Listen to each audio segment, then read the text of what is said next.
Nag-inspeksyon kanina ang ilang opisyal ng gobyerno sa earth balling operation o paghuhukay at paglilipat ng mga puno sa SM City, Baguio. Bago ito, nagkaroon ng tensyon nang muling magprotesta ang ilang grupong tutol sa proyekto. Makibalita tayo kay Jet Arceliana ng GMA Dagupan. Ganito ang eksena sa Melvin Zone sa Baguio City 1 oras bagong iniutos na ocular inspection ng DILG sa expansion project ng SM City Baguio. Muling nagtipon-tipon ng mga environmentalists at concerned citizens upang kalampagin ang earth balling ng mga puno sa lugar. Binatikos rin nila ang DENR. Anila, bigo ang ahensya na pangalagaan ng kalikasan, bagay na itinanggi naman ng mga opisyal nito. Kaya nga, our mandate is to look after the environment and of course the natural resources in terms of these being managed properly, utilized, and then being done responsibly. Nanlumo ang mga nagproprotesta nang tumambad sa kanila ang mga naputol na ugat ng mga puno. Tuyo at nanganganib mamatay ang ilang puno lalo na ang mga na-earth ball na pero hindi pa naitatanim.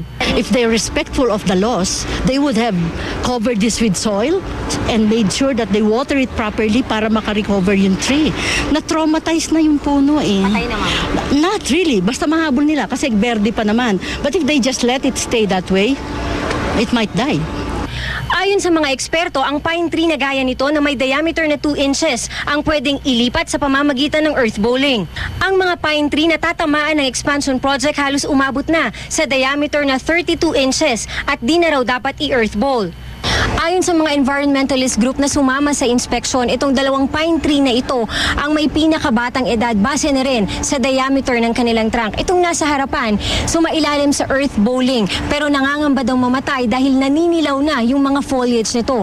Ang katabi naman nitong pine tree, tuluyan nang namatay at wala ng foliage kaya hindi na rin isinailalim sa earth balling.